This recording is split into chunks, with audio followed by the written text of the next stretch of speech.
গেল কয়েকদিনের সহিংসতার দায়ে বিএনপি এড়াতে পারে না বলে মন্তব্য করেছেন র্যাব মহাপরিচালক ব্যারিস্টার হারুনুর রশিদ।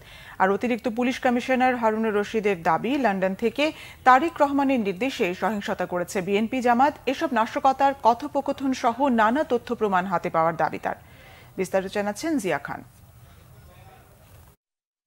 রাষ্ট্রায়ত্ত টেলিভিশন বিটিভির প্রধান কেন্দ্র রামপুরা পুলিশ বক্স এবং মিরপুর মেট্রো রেল স্টেশনে হামলা সহ সহিংসতার বেশ কয়েকটি ঘটনার ভিডিও এখন র্যাবের হাতে।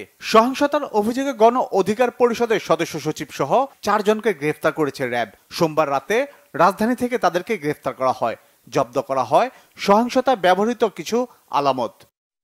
র্যাব জানায়, এসব সহিংসতার টাকা এসেছে ইউরোপ ও মধ্যপ্রাচ্য থেকে।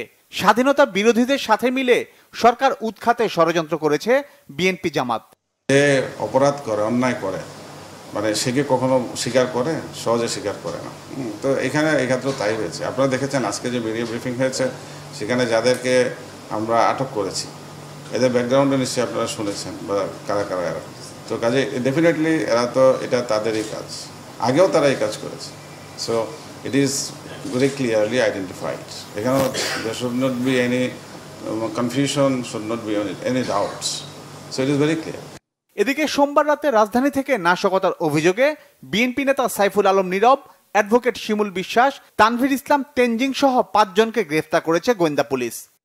আমাদের মোবাইল ফোন, মেসেজ এবং তথ্য প্রযুক্তি বিশ্লেষণ করে আমরা যেটা পেয়েছি যে বিএনপির বিশেষ করে লন্ডনের তারেক জিয়া এবং বিএনপির অনেক সিনিয়র নেতাদের নির্দেশে এবং ইসলামী যে ছাত্র শিবির তাদের যে নেতা গোলাম পারোয়া তাদের নির্দেশে তারা বিভিন্ন জায়গাগুলিতে তারা এই হত্যা ধ্বংসলীলা চালায়।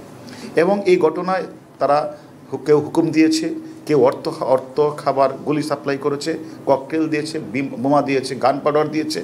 এবং এই সকল যারা এই কাজটি করেছে তাদের অনেকের নাম্বার আমরা পেয়েছি। বিশেষ করে তারেক জিয়ার কাছ থেকে সরাসরি তথ্যটি আসতো তরিকুল ইসলাম তেনজিং, সে সহদপ্তর, এবং তারেক সরাসরি লন্ডন থেকে তাকে আমরা যখন তার তথ্য নিতে গেলাম দেখলাম সেই তারেক জিয়ার পক্ষ থেকে সবাইকে বলছে যে যদি তোমরা কাজ না করো তা হাতে ছুরি দিয়ে তোমরা চলে যাও এবং তোমাদের যেভাবেই হোক এই সরকারকে হটাতে হবে। জামাত ইসলামের যে মিয়া গোলাম পারোয়ার এবং সামিউল ইসলাম ফারুকি যে আঞ্চলিক প্রধান, তারাও জামাত শিবিরের কাছে তারা কীভাবে টাকা দিয়েছে সে তথ্য হচ্ছে। নাশকতার অভিযোগে 1.5 শতাধিক নেতাকর্মীকে গ্রেফতারের দাবি গোয়েন্দা পুলিশের। অবৈধভাবে জিয়া খান, বাংলা ভিশন, ঢাকা।